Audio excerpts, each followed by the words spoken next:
Thank you so much, Grapes. What a game one it was. Back and forth, I think, to say the least. But at the end of it all, the random chance coin was right. EGP does end up taking it, and we're just going to get right into it. We had the draft that game, and I know that the two of you definitely had a lot of things to say about it. So, Incon, I'm going to toss it to you first.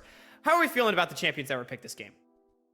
Yeah, so it's a little confusing to me what happened in second phase and kind of overall pick order. So AOE randoms, they come out really weak and they go with a R4 Gnar, which is kind of a bad champion to blind when a lot of good champions like GP are available. You have champions like Irelia if you wanted to go it. You have champions like Gwen that are open. So if you're going to be playing really hard for bot side like they end up doing, you want to be picking a weak side top laner that's a good blind and doesn't get punished as hard as other picks. So EGP answered really well by picking up the Gwen, and then they then try and toss back the not optimal drafting on this patch by picking Ari on the 4-5 as well, which I think is just a really bad champion on patch B. And then they also had Lucian Nami, which is like a relatively lane dominant style, but doesn't play the best, I guess, unless you are Mia, and then you just manage to find openings that a lot of people would have struggled to find. But draft, I think EGP's single target damage draft that doesn't play super well into the enemy, doesn't scale super well relative to the enemy, is what made the game a little bit closer than it should have been in the early and mid game. But then the difference between a great team and a good team is how you play the mid and late game, and EGP showed that they are just a good, well-practiced team and played that really well. So yeah, all really great points. I feel like you could say, here now in the summertime, we expect certain champions to come out of hibernation, maybe see some different stuff. Maybe that's what Riot was going for with patch 12.10 and the durability update, wanting to shake up the meta. And it feels maybe like something like Gnar shouldn't have come out in the summer split. It's not exactly that summertime champion that we want. Gnar deserves his time in the sun as well. I agree. I think there were other picks available, but I do think the Gnar pick had its place, and I think it was more on the timing. The Mega Gnar, the idea of it was to have that front line to potentially be able to disengage. Unfortunately, didn't quite happen that game there. But oh, come on, man, gotta give Mini Gnar some love. The cute kid deserves some sunlight. That may be true, but all I'm saying is I think that champion is from Freljord in Legends of Runeterra, so looking pretty winter time to me. But either way, as we said, it was a back and forth game, and so EGP, they may have come out on top, but AOE randoms, as Incon said, they played really heavily towards bot side, and they got some advantages. EGP, they sort of fought back, and you can see from this first replay RMC, AOE randoms was making great plays in this game, if you want to talk about it. Yeah, and I think this first replay we're looking at is a replay that happened around the mid lane team fight, and this was kind of what we expected to see from the randoms from their draft here. They've got a lot of threat, and more importantly, their threat is re-engageable. So they can kind of just fish out your flashes, fish out your ultimates, and then if you don't respect them, they'll re-engage on you. Whereas EGP, on the other hand, don't have the same tools to force the fight. So the moment that tidal wave is down, they're vulnerable, and we see the re-engage come right away. This ends up netting the randoms to mid lane turret as well. But as we kind of said, EGP are the favorite team for a reason. Even if the draft favors randoms here, EGP's execution is so good. We see Doxa immediately respawn top, Faisal immediately respawn bot. They know mid is lost, and it feels like every punch that AoE randoms throw, EGP's answering back with 2 or more, and they just always come out ahead on these trades. yeah, EGP, sorry, not EGP, AoE randoms, their overall macro game I think can be described as like 1 step forward, 2 step back. Every time that they were gaining like a neutral objective or they're gaining position in one specific area of the map, they were losing so much elsewhere that was just a slow hemorrhage that was eventually just going to be ripped open. And then we see that going into the next replay, where eventually EGP finds that one opening and they just strike on it, and then the game just kind of ended as a result of it, where the Barons then in their control, they have the more towers, more gold, the Gwen that the enemy team really can't focus on because there's so much range, and that's where just the game gets really, really hard. Yeah, and I do believe in that second replay that we have for you guys, it was that 5th dragon fight. EGP managed to, I think it was a clean 5-0 ace. I mean, we'll see it right here. Incom, break it down for us. Yeah, so right here, right, Lilia gets a one-man sleep onto Mia. We aren't able to punish. The Nocturne ult comes down. We trade mid waves. Top wave is pushing in favor of AoE randoms, bot wave is pushing in favor here. It just kind of plays out. I wish they had speeded up. But Geiger is in Meganar. He's already halfway down, so the champion becomes useless in like 2 seconds here. So he can no longer hold the choke. It then turns into a 50-50, and then right, Mia just finds a great opening onto the Karma. The Nocturne gets the Dragon here, and then they just sweep the fight from here, and then they can just control all parts of the map. They get a massive gold injection at this point, and then AoE randoms, because they don't get the soul, they didn't, win the fight, and because I think they're going to be the team that is more nervous or more unsure of what to do at this state because of the gold deficit that was just built as a result of that, it just becomes a really hard game to play out from them, and EGP also just closed out the game really smoothly and really well, and I think showed the poise that you expect from an LCS, affiliate team. Yeah, and especially the way they weighed out that Mega Gnar ultimate, right? Like, we're talking about the fact that Gnar really didn't feel that impactful. I think it's because EGP just played so well around it. It wasn't like Geiger wasn't piloting the Gnar good, right? He tried, and his laning, sure, he struggled, almost got Flame Horizon at one point, but you can see when he's in Mega form, he's a threat. And this is where, that strength of EGP comes in. This is why they won 4-1 in the OQs. They might not be the fastest team, but the later it goes, it feels like the steadier they are come those clutch calls. Absolutely. Well, now looking ahead, game number 2, EGP, of course, they're up 1-0. If they win the next one, they do move on to the upper bracket in the group stage. Meanwhile, AoE randoms will find themselves in the bottom if they're not able to bring us to a game 3. So I know you guys had a lot of opinions about the draft. I'm actually going to ask you 2 questions. One, we're talking about those summertime champions, those 12.10B type champions for both teams, and maybe wanting to see something different out of the draft. Who do we want to see maybe come out of hibernation for this second game on either side? And then also, did AoE Random's game plan of trying to attack bottom maybe work for you guys, and it was later on that it wasn't able to go according to plan? Or do we think we need to come up with a new game plan? RMC, I'll go to you. If we're talking about yesterday, yeah, I only wish I looked half as good as RBM there. But what a handsome fellow, honestly. Indeed. In terms of champions, I'd like to see. I think maybe Leona would be nice to see for EGP. I would like to see a bit more engage on them. Like I said, I felt in that game they struggled with their ability to look for fights for the most part there. They kind of felt like they had to wait for randoms to engage into them. So pool party Leona, that'd be my pick for EGP there. And sorry, I forgot what your second question was, Hawk. Should AoE randoms continue to play around the bot side? I'm fine with that. I think the way AoE randoms, the game plan was fine. It's just more execution and maybe change up the Gnar a little bit. Yeah, I hate to come in here and say that I strongly disagree with you. I think pool party Leona would be a massive mistake. I think Leona doesn't have a place in Enchanter meta that I think is very good, because if you go Vayne plus Enchanter, you're going to lose super hard. But I think AoE Random's strategy of playing towards the bot side is completely okay. Now, there's a massive caveat there where if you're going to play so hard for bot side, you need to be able to find a mid laner that can get better prio, that can move to the bot plays faster, choke out the enemy mid laner if you're going to counter pick it, right? They end up picking a champion that loses prio. You saw Ari kind of using Fog of War extremely well, which I think is underrated, but she was able to Fog of War really well, and a lot of the possible dive timers were actually thwarted off because she was able to rotate first before Yone. So it's either getting a better mid matchup that can actually get prio, or if you're not going to do that, you want a better scaling topside pick that no matter what the enemy picks can farm and play well, right? The Gnar was getting his flash blown when he was in long lanes when Wave was coming back into him. The Gnar really wasn't a threat if you're in mini. It's hard to control Gnar bar inside of a competitive environment. Pick a champion that is more consistent, scales better, and can do better with less attention. Also, if you're going to be playing for bot side, Gangplank is a great pick that I think Geiger plays. If you're not going to pick Gangplank, Ornn, if you get, Camille or GP coverage, right? Good scaling picks that can play on the weak side better than the Gnar blind pick did. All right. Thank you so much. All right, so we'll see if that game plan's able to work out. Maybe some adjustments in draft, maybe some things coming out of hibernation, but at the end of the day, we still have at least one more game for this series. We're going to the casters for game number 2. Thank you very much, Hawk. It is a lot of insight that we got from the desk there, Rude, and I think that a lot of things that we were talking about off stream in terms of what AoE randoms want to do in terms of fixing the draft were basically echoed on the other side.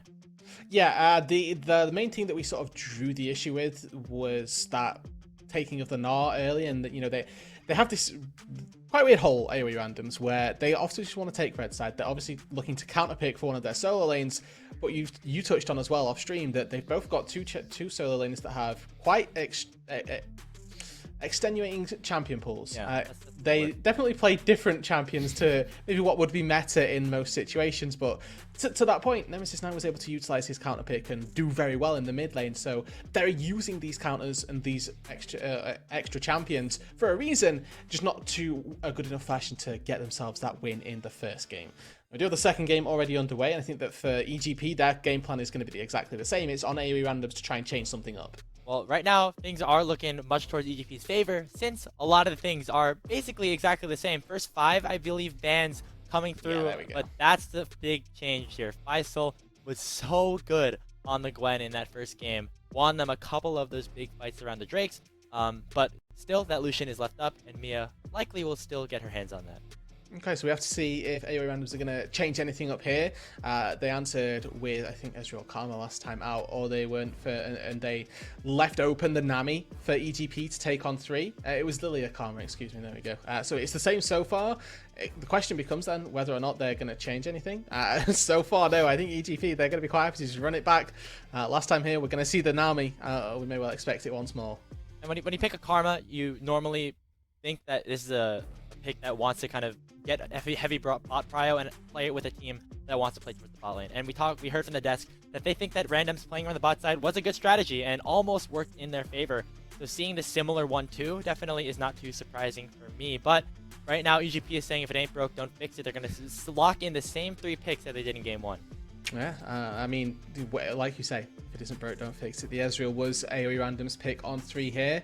I wonder if they're going to go for a top lane matchup that Geiger feels confident in. If it has 3 bans up against it, that's another way that they can go. Or they can just go for this Ezreal once more, and now they're going to be relying on some second round bans once again to set up nicely for, you presume, the Geiger counter pick, or they want to set up nicely for Nemesis and maybe put a bit more agency into Geiger to see if he can set up himself for success. Yeah, I do think that Geiger, again, is a player that does function really well with getting a counter pick. Has really, really interesting things in his pool, like the Scion, like a Cho'Gath potentially can be whipped out here if the situation, presents itself. And looks like right now we are again seeing top lane focused bans by the random, so not entirely sure if that's where they want to pivot, but it looks like EGP is still sticking to their formula. I think it's going to be pick Ari on 4 for Nemesis now, because you can see EGP setting up those same 2 bans. They're getting rid of the Tristana, they're likely to get rid of the Lissandra again. If with Fiora taken off the board for AoE randoms, it suggests that they're trying to set up nicely for a Geiger top matchup, so they can potentially go for that. They're still leaving open the Irelia here, which is one of those standard answers to the Gnar if you want to go for something a little bit more all-in, a little bit more volatile. Well, that 4th pick for AoE randoms, it looks like it should either be the Ahri or it should be something to blind for top lane. I really like the kind of logic that you put there. If EGP wants to ban out the same 2 mid laners, why not just take the one that they're trying to go for and that they show that they're trying to go for on this next turnaround here? It will be the Yone ban here, so it does leave open that extra pickup here for Doxa if the Ahri ends up coming through. Yeah, it's really smart because, like you say, right, it means that if AoE randoms take the Ahri on 4, then, EGP can just go, well, we've got Lissandra is the answer.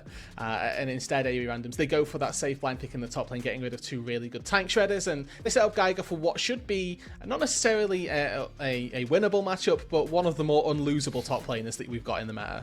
I really like Gangplank here for EGP. I think Faisal is a very good Gangplank player, does pretty okay into the GP, into the Ornn, is able to do a lot of that, but it looks like EGP taking a bit of a different strategy here. They don't want to farm it up and go to late. They want to fight. Faisal wants to kill Geiger here on the Olaf. Yeah, I mean, we talked about it in the first game, right? Olaf got banned away from Faisal in game number 1, and I sort of cautiously saying maybe there's something to be seen for the next games, and that exactly happens. Faisal willingly pulls out the Olaf, says, hey, you know what, you're going to take a tank into me, I've got true damage coming out of my ears, I'm quite happy to try and take you on in the solo kill 1v1 aspect. And they've now just got insane amounts of solo lane capability. They've got the Ahri blind. Obviously, the Lissandra counterpick does still exist. We'll have to see what the answer ends up happening being. The early game for EGP already very strong. We'll have to see if AoE randoms look to throw down in that aspect. And It looks like they do. We take Yasuo. Let's go. Win it's Bros, both of them locked in for Nemesis. basically the same thing, right? You know, Nemesis 9, play both of them. Play one, play the other, right? This is a hard game for a Yasuo. The setup is there with Ornn, but Olaf as well kind of destroys Yasuo. If you block first Q, it's not horrendous with Windwall, but this can be... I'm interested because Yasuo versus Nocturne as well. If there's no wave, it is pretty difficult. You can see like situations where since you lock in the Lily first, you want to make sure that Nemesis 9 is on an AD mid laner, just because of like kind of the splitting damage sort of compositions. Do you think if like there was something like a Zoe, like a Victor, that the A random squad would have a ton of AP, and so that would be pretty easy to itemize off of? But I think this goes back to a point that Incon was mentioning earlier on the desk, where if AOE randoms want to play around bot side, they need to get a mid lane matchup that gets that early priority. And Yasuo, just like Yon, will, you know, sack some of these early waves. Yeah, you want to hit... Basically, Yasuo becomes a champion, and, you know, I always said that Yasuo's full build at Vamp Scepter, Berserker Boots, you know, 2,000 gold, and he's ready to throw laning phase, or go head-to-head with anybody in a laning phase. So once we've reached that point, once you've hit, like, level 4, maybe got a reset off for Berserker Boots, that's when Nemesis 9 really starts to come into his own in this mid matchup. Before that, it's going to be fairly difficult. We get a replay of the bot lane as well, EGP taking the Lucian Nami, AOE Random's taking this Ezreal Karma once again, and the jungle matchups, like we say, again, exactly the same. Expect the early stage of the game to be played out mostly the same for those aspects, but we've got effectively 3 different pieces, 3 new unknown variables in the top lane, and then this Yasuo in the mid lane. You say that, but I think in general the kind of philosophy remains the same. You have in the top side an advantageous matchup for Faisal. In the side lane can definitely win out in the 1v1 and maybe even the 2v1 down the line, and then you have basically you have Yon's brother in the mid lane for Nemesis 9. So that's kind of what we're looking at here. I think that obviously does favor EGP because they won game number 1, but we saw randoms take some punches back, and so with this 5-stack early, we'll see if anything different happens here as we're on to the Rift for game 2. Important to remember that Olaf level 1 is absolutely insane. Puck has just caught a glimpse. And they're all going to get spotted out and now have to go back to their duties on the top side. Interesting that nobody from AOE Randoms looks to go into the topside jungle. I just guessed that Pops didn't see all 5 members down there, and that's kind of why we're seeing a little bit of hesitancy. There is that early ward from Cyber, making sure that Yukino doesn't go for that early ward in exchange, but obviously with them being on the bot lane, it's not going to be the same. And touching on those similarities from game 1 to game 2, I think that this is, like I said, largely the same, but top lane is going to be a completely different beast. This Olaf is not looking to sit and farm and be that late game monster that the Gwen was. The Olaf wants to generate leads, generate advantages much more aggressively than a Gwen will. I like the Brolaf skin as well for Faisal. Big fan of that one. I know we were talking about like the summer themed skins for a lot of these champions. Brolaf, you know, laid back, chilling, kind of a very summery sort of sense, even though it's not necessarily a pool party skin. So half points to Faisal there, as we have started up this game in a very similar state. Yeah, exactly. Good effort for game 1. Especially when you're playing Olaf as well. You have a lot of sort of winter themed skins to opt into. There's not a lot of the most summer you could have possibly stuck into the champion. Yeah. indexed as hard as possible into skin themes fitting up with the summer vibes that we're going for here on PGCQ1. Initially, once again, Karma Ezreal generating push down in the bot lane. Last time we saw this happen, it was push into a bounce and then check it down to the bot side. EGP have that priority. But this time, EG, they've held the wave outside the turret just a little more, a little better potentially, and we could see a different alteration to how that bot ends up playing now.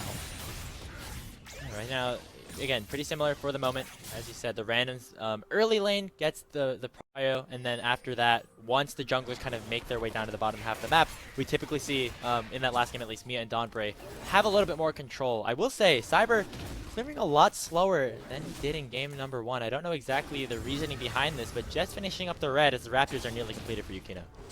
Yeah, and opted into a slightly different clear, I think. Went for the Raptors into Golems and then into the red. So you're losing out on a little bit of damage from the red buff burn through your clear. But half and half, and Cyber down on that bot side, maybe a little bit slower than expected, but shouldn't be too bad overall. As nice engages by Nemesis. Good little trade patterns coming through here, certainly showcasing the skill, the mechanics that Yasuo requires to get these beneficial trades. We saw the level, or the 1v1 in the top lane as well, that to all intents and purposes was favoured for Doxa, but somehow Nemesis built up that lead for But as we look a little bit later on into the game, right, who's going to be looking for those early leads, early advantages to set up? We've already touched on Faisal, who's being knocked up under turret, but it's actually not too badly set up.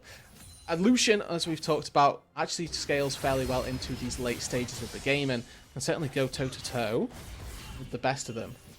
I'll hold it because these guys look like they're continually trying to battle, and they Faisal's really like already on the move. The one thing here from Nemesis 9, definitely knows how to play these Yasuo Yone popped. champions, but Faisal roaming down here from the top lane No wind wall. is going to go for the dive here alongside Yukino. That's just first blood. 3v1 here for EGP. Exactly what I talked about. Faisal wants to find these advantages much more aggressively. I didn't expect it to be a level 4 roam into the mid lane, but that's still the outcome that they get. A kill, and they burn both summoner spells from Nemesis 9. His laning phase just got a lot harder. Yukino gets to aggressively invade, steal away these raptors as well. Gonna go for even more. The Fear is going to land Charm, missing out here by Doxa. Cyber maybe trying to turn here. Down to the bot side, Mia forced to cleanse away that Ignite, but here comes the Flash as well. Pocket's nearly unable to connect the Inner Flame, and that's gonna be the trade back. Ignite onto Dawnbray, and that is Pocket's falling, and the 2v1 will likely ensue. Devin will try to make any sort of outplay. Will he be able to do something? The health bar is taking so low, the ebb and flow means a double kill into the hands of Nami. Battlefish comes out once again. Dawnbray comes out with the double kill. And Dawnbray, Mia rather, not able to collect any of the kills, but will be more than happy that she stayed alive in that exchange. Want to credit as well how well-timed this cleanse was from Mia. Waits for the root, doesn't cleanse the root, actually cleanses the Ignite, recognizes that's the much more potent of the two things to be getting away from, and flashes the Q from Parkus as well. The Ignite takes down Parkus, and then just nice little fancy feat on all sides, really. Devin flashing away from the piercing light, but it's unfortunately not enough to net a kill in response, and Dawnbray, really well played spacing. Same thing for Mia, as I don't think you'll see that gold graph too often as well. Quickly draw your attention to that. Dawnbray is the main carry now in this game, I think is what we decided here. Doxa and Faisal, hey, they went for the play mid, but doesn't matter. All 5 members of EGP have more gold than AOE randoms. Yes, that as well. That's the crazy bit. This is really interesting because in the last game, AOE randoms, they were able to kind of have a sort of advantage at this stage in the game. They had the gold lead at this point. Not really the same case at this moment. EGP really showing their dominance here. The bot lane focus for the randoms, not as much here as it was in the first one. Exactly. To go back to what the desk was saying about playing around this bot lane of Devin and Parkus, that becomes so much more difficult when they get solo killed in the 2v2. You're now just thinking, well, if our entire game plan was to play around that, we've just had a massive inconvenience put in our back pockets, as they're looking now for a dragon on this bot side. Fortunately, Yukino has gone to base, but look at the levels of the junglers. Level 5, or level 6 to level 4, Cyber and Yukino, as Yukino's got that paranoia and may look to make some early impact felt. I feel like this was largely off the back of that mid lane gank that they got from Faisal, which, you know, obviously set up mid lane for success, but it then allowed Yukino to aggressively invade onto Cyber's top side, steal away some camps, and get this Nocturne accelerated to a level 6 point, and now that paranoia can come online just that little bit earlier and help out the team even more. Yeah, it's so important, especially in this matchup specifically. I think Nocturne and Lily are both champions that really become much better at ganking once they unlock their ultimate abilities. And so having that, okay, I see you, Nem9, getting a little cheeky steal of his own, getting it right back. But I do think that Yukino, you know, having more opportunities now to go for these plays is crucial for EGP. And this is really good respect from EGP as well, because they know Yukino has got complete control over the top side. Cyber right now is relegated to 3 camps, 4 if he gets a lucky scuttle spawn, and this just means for the Evil Genius Prodigies bot lane, they just have to play a little bit respectful. Don't get killed on this timing when Yukino's in the top side, and all that Cyber can do is gank bot lane or gank mid lane. There are 2 plays that he's got, and both of them are very telegraphed because of Yukino having this complete control over the topside jungle, which is stemming from Doxa continuously being able to push in the mid lane because of that early gank from Faisal's roam. All of these small things that we saw happen in the early stages are segueing into massive advantages for EGP, and there's this slight issue of the bot lane where, yes, they can't play up for CS at the time being, but AOE randoms haven't been able to control a freeze in any way, and it's now pushing back to the bot lane, and Mia and Dawnbray are going to get this huge wave to collect. Yeah, the CS lead doesn't look like much, but it will be soon with that wave coming paranoia. in. Meanwhile, yeah, Cyber in a whole lot of trouble. There comes the Paranoia. Does have the Lilting Lullaby, but not going to use it. That is Faisal picking up the first one. Now the Ragnarok has been unlocked. Geiger will try to get something back here, but it's not even going to get another kill with the Call of the Forge God. Yukino survives, and it's another 2 for 0. First wind wall doesn't block the axe, and now they're going in bot lane. That Pocket's getting hit up by the bubble, and that is just so much Oh, the damage. spacing. Mia doesn't even auto attack. She just throws at the culling, and the shots will come through. An easy kill in the 2v2 for EGP. And once again, great spacing by Mia there. Mantra was channeled by Pockers, wanting to get the Mantra W for a little bit of a heal to try and sustain the damage there. But Mia just stays on the edge of the Karma W range, piercing, or the culling rather, just does all of the work. And a really well played 2v2 once again down on the bot side. EGP finally getting the first kill of the game onto Mia, and just getting kills everywhere on the Rift. And I think this is a little bit more of the EGP that we were seeing in the open qualifiers. Getting big lane differences and just snowballing the game from there. Taking a look at this replay though, I mean, you see just the coordination that this team has with Yukino and Faisal diving in at the same time.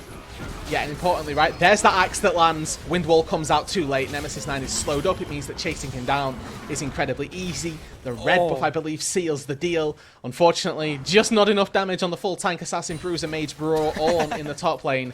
And Yukino able to limp away. Still 6-0, completely flawless game so far for EGP.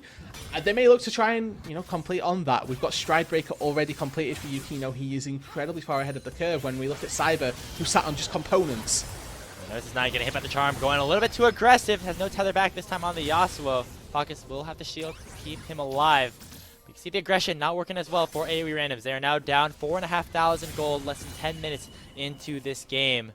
Gonna have to pull out a miracle to come back and force that game 3. In credit, because they are looking for these plays. This is something that we credited them for in game number 1 as well, where they were, losing out a little bit in mid-game exchanges, but then continuously looking for fights, looking for plays to try and generate advantages back for themselves. They're doing it once again here, looking for that trade in the mid lane. Fortunately enough, Doxa and Dombre were able to mitigate the play and send Nemesis home back, packing into the mid lane underneath the turret as, once again, Battle Dombre, trying to make it a little bit difficult to get these cannon minions, but should be overall not too difficult. Dombre still hide and kill lead right now here for EGP for the whole game. So definitely still has the battle stats. Of course, working towards that supportive item. So we'll eventually have to cede some of his power over to the other members of the team. Never. See right here, I don't specifically believe it. Mia could be that one right here. Double tidal wave though coming out. Devin forced the flash away, but it won't matter. Mia picking up one, and she might get another flash away from Pockets. 3 summoner spells burned for AoE randoms, but it does not mean a damn thing. And just great toggling of those cooldowns, right? Mia recognizes initially, okay, there's no arcane shift. I'm going to go and culling, and I'm going to burn a load of HP off Devin. And then they go once again, look for an extra play. They manage to catch both of the bot laners with the tidal wave, and then move in for one of those kills. They don't care that they don't get Pockets. They burn both of the summoner spells. This Karma, in a few minutes' time, is going to be incredibly squishy, incredibly susceptible to dying. Maybe right now, because they're using this Rift Herald in the bot lane, and there is a 2-man defense from AoE, but importantly, Doxa's first move from mid lane. Already landing the bubble onto Cyber for a big chunk of damage. They see Doxa on the pink ward, and they know that they have no chance of winning this fight. First brick secured for EGP down to the bot side. Mia and Donbray doing a lot of work to help this game go in their favor. Yeah, and Doxa so far 0-0-0, but it's actually had a very high impact on this game so far, generating leads for Yukino specifically. Yeah, going to get hit by this World Seed. Will they continue to engage? It looks like they will, but it's the same anti-synergy here. Yukino just turns off the lights and say, okay, you can't go in. And instead, will actually be the Nocturne going in onto Nemesis 9, popping the exhaust, but Yukino just gets the kill. 3-0 on the Nocturne. Look at the differential in items right now. Full Stridebreaker versus just the tier 2 boots plus a Noon Quiver. You're just not going to win that if you're Nemesis 9, even through the exhaust. It comes down a little too late. The large upfront burst from the Nocturne had already been expended, so really good stuff by Yukino there. Spots the Yasuo, who's just lost in the river, really, after that ulti was used for disengage, and pretty much gives a kill over to EGP. Dragon taken as well, gonna even that count out at 1-1. And I will say, Rude, it looks like we have a little bit of a break of the action, unless Doxa wants to grief me a little bit here with my narrative point. Hold on, gotta pause right here. Devin, maybe a little bit dead. There's the charm. Gets hit. Big How? kill into the Everfrost as well. Crucial exhaust out from Devin. Okay, back to what I was saying. Yukino and Mia, the newer players here on Evil Genius's Prodigies, they're the ones coming out from Champions Queue, coming out from Solo Queue. But they're also some of the reasons that EGP was so hyped up, and they are showing it right now. They are leading their team towards this Game 2 victory. Yeah, these are the young stars of EGP. There's no doubt about it, right? Faisal obviously has only had, I think, the one split so far with EGP, but certainly displayed a lot of prowess in that. But Doxa and Dombre are much more veteran, much more established within the amateur community, and they are some good voices to have on this squad to lead these new upstarts into their competitive careers. Obviously, Yukino incredibly young, starting out their journey on an Evil Geniuses roster, which is a really big statement. And if you can show off here, this is a program that has certainly shown that promoting players into Academy, into the LCS, is something that is well within their remits. Oh yeah, they are the next JoJo's, the next Danny's, right? We saw them going well in LCS, doing well at MSI. And this is just the next set of the pipeline here. Turret in the top side, under fire at the moment. 3 members of the randoms are here to try and defend, but the 3 members on EGP are a whole lot stronger. There comes the culling. Plates just continuing to fall as they have about 10 seconds to get as much more gold as they can. This is that apex of support where Nami has completed the Imperial Mandate, even has Sorcerer Shoes and a Dark Seal as well. Okay. Mia has built Sorcerer Shoes to help with the magic damage. I think this so was last coming game off too, from... actually. Yeah. Yeah. I didn't notice it last game, clearly, but this game, I did. And this is a really smart itemization to try and facilitate more Nami damage. I was trying to imagine situations of why Lucian would want to build the Sorc Shoes, like, in my head, but that is exactly right. Just try to get more penetration on the E coming out from Donbre, because that's a lot of the damage that comes out of the Lucian Nami bot lane, and that just goes to show how calculative a player Mia is, whether it's her spacing, her itemization choices. You see on Twitter having different conversations about different lane matchups and things like that. Really, really smart. Has hit challenger in all 5 roles, and she's showing why she could be one of the next budding stars here in North America. EGP 8-0 up, and that also reflected in the gold lead as well. About an 8,000 gold gap between the two teams so far. The game has slightly slowed down as the objectives haven't really spawned. We have a Rift Herald up in less than a minute. We have an Ocean Dragon spawning in 2 minutes time, and until that point, you expect to see Mia and Dombre up in this top lane. There's a tier 1 turret that hasn't been claimed, and the AD carry bot lane, or the AD carry support duo, would have liked to collect that for themselves. For now, Mia on her own in this top lane. The closest person to her is Doxa, and you can see that respect being paid over as Dombre is just shepherding, I suppose, this mid-wave in instead.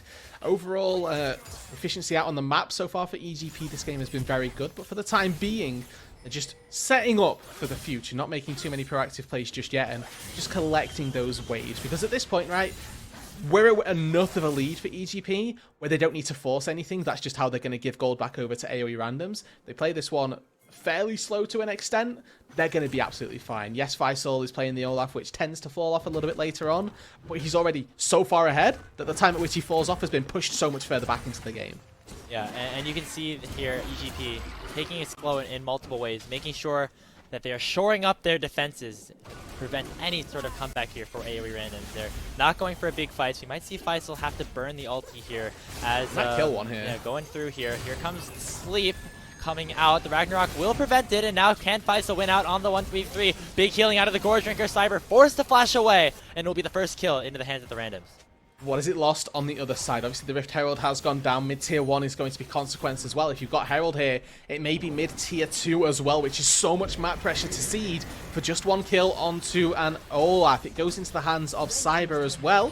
So not the worst place for it to be the solo AP source, but that mid-tier 1 turret falls without a word, and now the second one obviously under fire as well.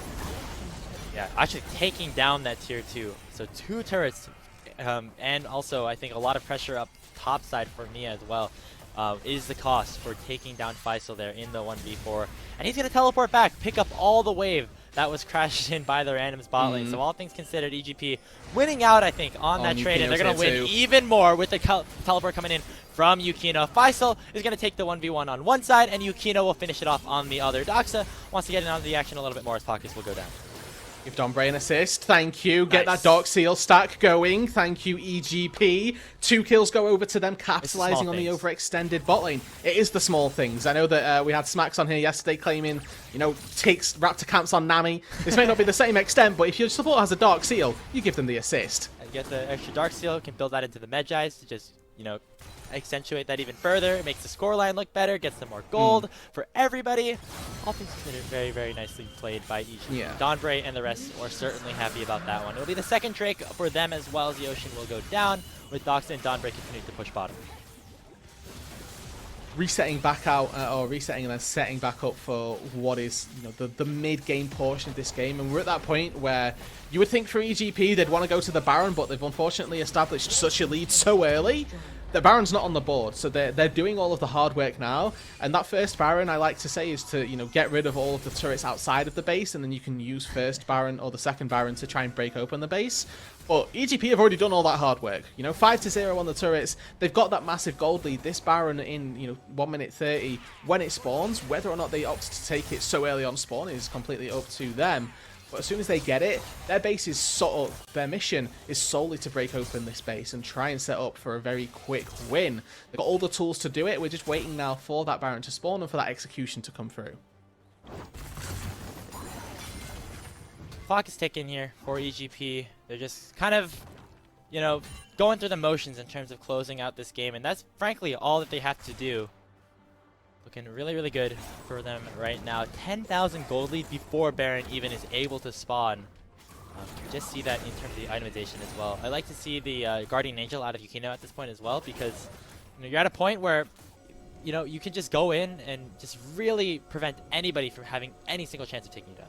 Yeah, it's the prevention of shutdown as well, right? With 300 gold over your head, you never want to be dying, never want to be diving too far forward, but we did see it last game that it had a tendency to go forward a little too far and, you know, forced to flash out, forced to use stopwatch, use GA to stay alive, and having it picked up as a second item here certainly stands to reason. Makes a lot of sense, as we might look to capitalize on an overextension by Geiger, but this is still at the end of the day an Ornn, and we look at the magic damage from EGP. It does pretty much revolve around Doxa and also this Nami. Yeah, I was going to say this Nami to a certain extent, because if we look at the items, that was a needlessly large rod. Oh, okay. I was going to say like the sword shoes onto Mia, meaning that even more magic damage comes through, but that's also something that we have to consider here. Donbray going for the big Chad build here on the Nami, seemingly. Sure Captain Flowers would be happy about that one. Top tier inner turret under fire at the moment. Evil Geniuses still in the area, still looking to try and pressure as much as possible. That Baron is spawning and likely can just be taken at any point in this game. No? I really think if Devin didn't have exhaust, Donbray could 1v1 them. Like that seems like a favorable matchup at this point. We look at the items, wouldn't surprise me at all. Can we see it? I guess we can't like ask them to see it, right, at this point. But Can we fix the game? let's see. Teamfight about to erupt here. There comes the Paranoia. Onto Nemesis 9. Will get knocked up by the tidal wave as well. Forced to flash away. Big damage coming out from the calling, but here comes Nemesis. Has the Fate Seal. Last breath coming out, but it doesn't mean anything as Mia will be able to survive and she will pick up the only kill in that extension of the play. Yeah, they do pop the GA of Yukino, but once again here, Grapes, they're going for all of these plays to try and take down EGP. They can't get away with it. Faisal collapsed down and takes the tier 3 turret. The inhibitor now exposed. 21 minutes into this game. The split push presence and the 3 laning that EGP have got away with so far this series has truly been incredible. Playing the map so effectively and losing so little for it. They got the kill onto Nemesis 9 right there. They didn't lose anybody. They lost the GA off Yukino, which means that his engages are going to have to be slightly more tempered, if anything. But from what we've seen from this Nocturne, it's always been a disengage tactic. That was a... I feel like that play was like a big what if for AOE randoms. If they were just not so astronomically 10K gold far behind. Yeah. It's like 12K at this point, you know? Like, if it was like 5K, 4K, Alpha that engaged, Nemesis 9 had a really great last breath onto some of the really big carries here for Evil Geniuses Prodigies. But you see the items here, you see the score, you see the KDA. Not a lot of damage coming out from that Yasuo at the moment, so just not really in the correct place to try and to make those turns. It's going to have to come through way different and way more unique and creative approaches, and I'd say that one was pretty creative on its own. Yeah, they certainly found a good enough angle, but we've reached that 22-minute marker now. Where that Baron is firmly on the table, you have 2.5 items on your Lucian, you've got 2.5 items on your Nami, got to point that one out. And this Baron at this point really is free pickings for EGP. They've just got to do their due diligence around setting up for it, making sure that they've got control of that topside jungle, clearing out any vision around the river, around the Baron pit as well, making it pretty much a dark zone for AOE randoms to try and walk their way into. And all the while, they're just going to have Faisal with TP ready, split pushing down in that bot lane, and if anybody ever shows too many members, or if AOE randoms rather ever show too many members, Faisal can just go for inhib. So much damage here. Flash coming in from Cyber. They want to go for the engage, but Man, Disengage. it's just an unfun button coming out from Yukino, man. He just doesn't want anybody And on look at AOE Faisal. randoms to go aggressive despite all of this. Yes, Faisal pushing it down onto this bot lane inhibitor, very similar to what we saw in game number 1. Geiger knows that he can't do anything without a little bit of assistance and will just let the objective fall. Yeah, and now just accepting that even if I die, my team is getting Baron right now, so may well go for the 1v5. Ghost is going to be a little bit to try and get away. Let's see. Rock, yep, just going to run away. Too fast. Good. Oh, hold on. You gotta, not just yet. The escape isn't there. There comes the Ornhorn. There comes the last breath. Faisal has a lot of damage. Nemesis 9 taken pretty low, but it is not enough. It will be 5 members in the bot side for AOE randoms. Not again. And you know what that means, dude. That is the Baron at 23. Yeah, that was always the play for EGP. Faisal had sort of resigned himself to that fact going forward as soon as he committed for that inhibitor. There was a window where you could see he was like, do I back away? Do I go? And then it was like, if you die, we get the Baron. So he said, okay, fine, whatever. As a byproduct of all that, sort of an extra bonus as well. Dox was able to get the top tier 2 turret, and now they've got the Baron. They've got an inhibitor already taken pretty much on the spawn of or on the timing of the Baron going down. They're going to have this pressure through the bot lane. And, you know, once again, credit to AOE Randoms for pushing the wave so far back. It does delay the time with which that bot lane will start to push in, but EG now just have to play 2 lanes. They can play mid lane, they can play top lane, leave Faisal up in that top side and group 4-man mid, or you know, even just 3-man mid with Yukino hovering between the 2. Yeah. And this Nocturne can help pretty much wherever they please. I feel like there's a lot of situations that, or plays, setups that EGP can go for. You can go for basically anything if you're 14,000 gold in the lead. True. 24 minutes into the game. You know, a lot of the players here on AOE Randoms haven't even completed their second item. We're seeing 3 on the likes of Doxa, almost on the likes of Mia and Faisal as well. So that's just kind of the wallet at this point. You see Cyber continuing to try and fish for any sort of play here, throwing Thrill Seeds out left and right, but we see time and time again, EGP have the response.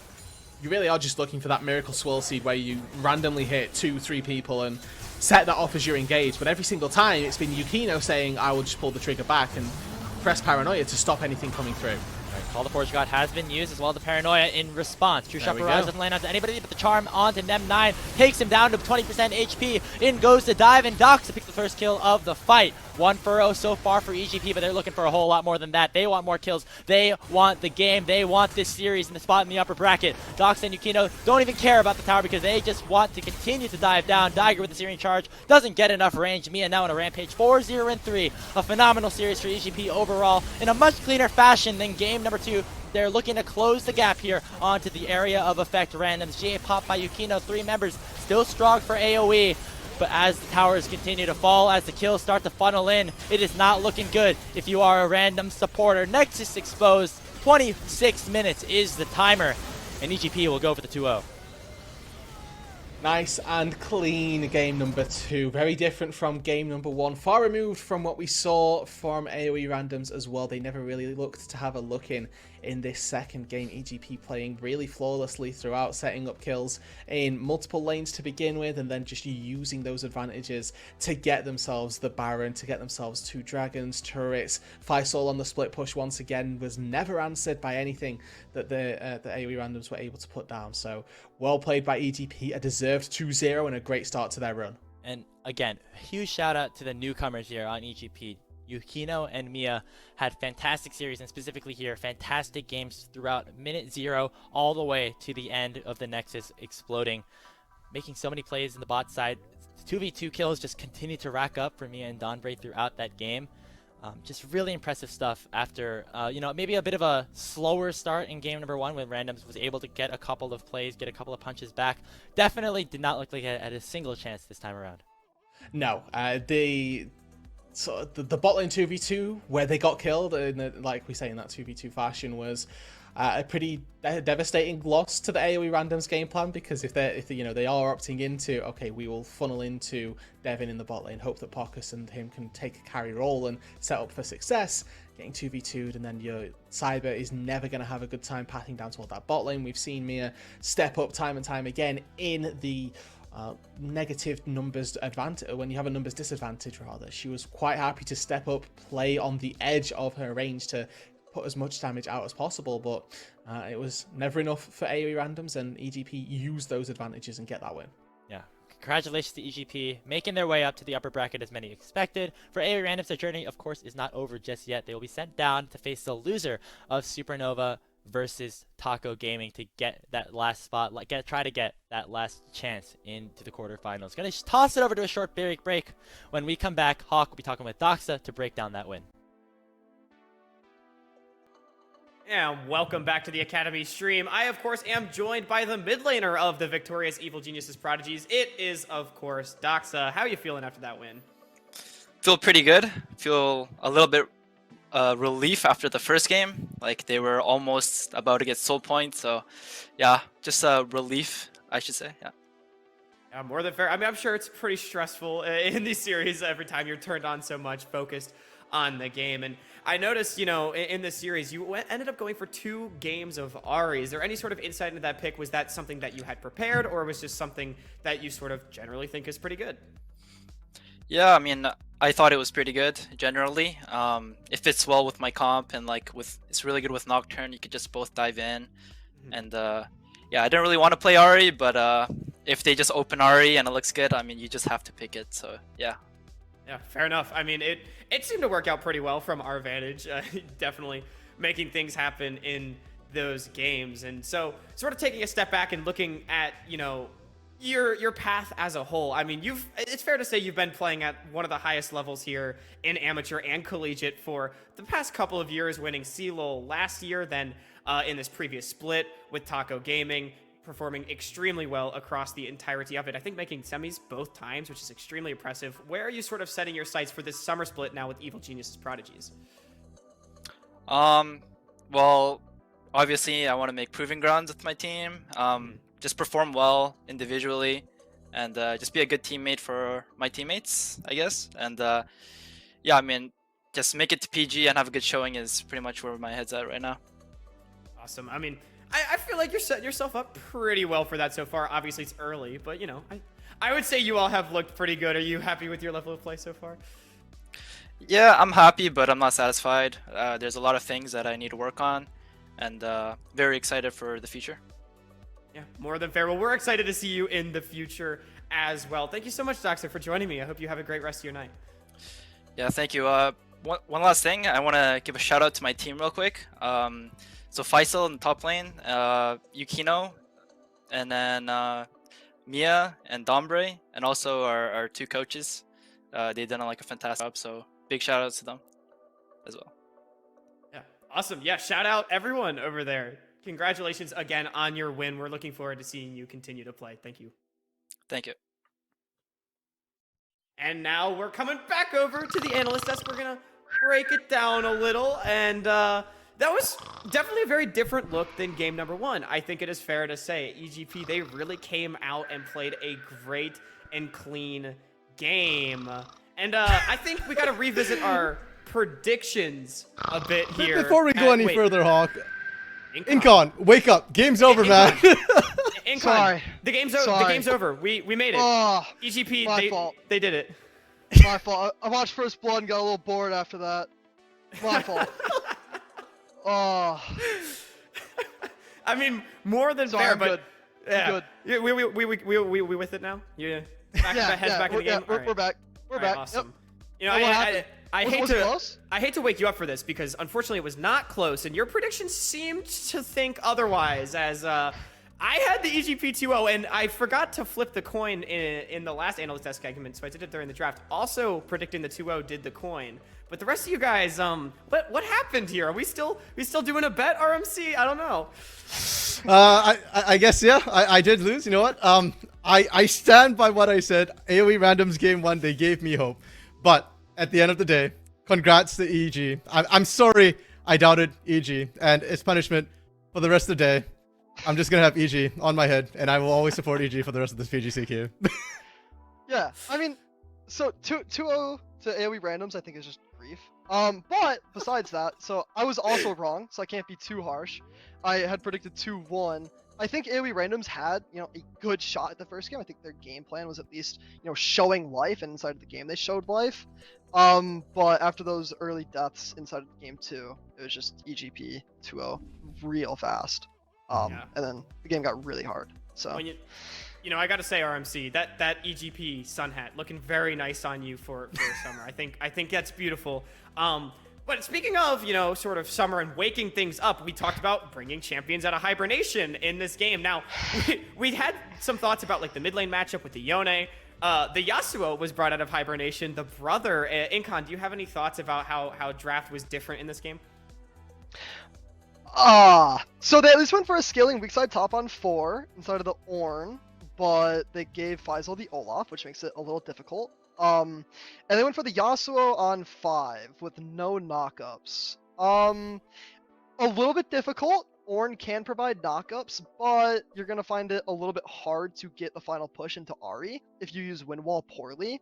So I think this transitions into the first replay here where Nemesis 9 is pushing in the mid lane, but can't get it fully to the tower, so he's stuck in a really bad wave state. And that's where we see the jungle and top come to punish from the top counter pick and good jungle pick if the replay comes here. Yeah, I do think we are working on. There it is. Yeah, first blood, and then also it opens up some other stuff. You can continue maybe breaking it down for us. Yeah, I'll let RBM take care of this one. Budget RBM here. Yeah, and you know what? That could have been RBM on, you know, the jungle coming down with the top lane help, and it just looks so clean, right? And I think that part of this is also just the adaptation EGP had. They could have done the same thing to Yone game 1, right? Like Incon was saying, melee mid laners, pardon me, have that weakness where you are vulnerable to ganks here, and EGP didn't punish that game 1. Game 2, I love the adaptation they make, and then the continuation, of course, happens in this bot lane as well here, where the Lucian Nami is just really, really strong, and when you lose mid, you lose bot like that against a composition that is so strong early with strong lanes, everything just goes from bad to worse. Yeah, I think.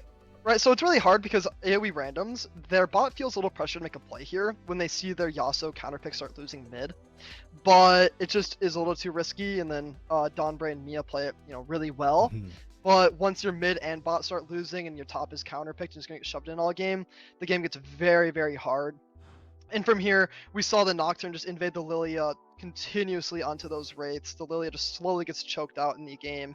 And, you know, I joke that it was, you know, kind of bedge, but like after that combination of events, it just does get a little bit boring and just gets to be, you know, a choke out game from EGP. But you know, I do want to say, you know, kudos to EGP. And I want to say that, you know, I critique their drafts for, you know, not scaling at all into the late game, but, you know, fortunately for them, inside of this matchup itself, they scaled, right? Game 1, you know, AoE randoms found openings. They, you know, kind of made a, you know, tough game. And you heard Doxa mention it in the interview. You know, he felt relief, you know, after winning Game 2. Game 2 comes, they, you know, counter pick and, you know, they execute a draft that they obviously liked the plan of, and they just completely decimated AoE randoms. You know, I don't want to, you know, flame AoE randoms, but they, you know, EGP played extremely well this game. And I think, you know, kudos to EGP, and if you're a fan of them, look forward to, you know, what they can do in the future. Yeah, that's really all I want to say there. Sorry. Yeah, no, of course. And I feel like that is, as you said, that is what you want to see out of this team. I mean, Doxa was saying how he wants to make proving grounds with this team, how, and we're saying that this team is one that we expect to go far. They're potentially a top 4 team, I think, in this tournament, at least like sort of early looks. They've looked just so amazing. And so there are high expectations. So seeing them sort of scale into this series, as you said, is definitely a good thing. So looking forward now for EGP, RMC, I've just got to ask, are we gonna see the Evil Geniuses logo on your prediction card next time around? Or, you know, I don't know, we're gonna get controversial. They will play the winner, of course, of Taco Gaming and Supernova coming up next. I mean, I have to now, right? After that prediction and how horrifically wrong that went, I've got to support EGP. And you know what? No troll this time. Like, I really do think EGP is going to run really, really deep here. Their team is really good. And what impressed me the most, especially in this best of 3, is that this is the first best of 3 we're seeing them play. In the OQs, they already looked good in best of 1s. But the fact that they scaled up so well into that game 2, like Incon mentioned here, makes me very, very hopeful. Because I expect them to get better and better as we go on here. And they've only lost 100 Nyx so far. So even against a team like Taco, maybe they don't win it, you know, 2-0, because I think Taco is a really good team. Or Supernova, you know, coming in, maybe they don't win it 2-0 against a team like that. But I still do expect them to be the top in this group and still to be able to win against the other 2 teams as well. And one last thought, Incon, before we head out.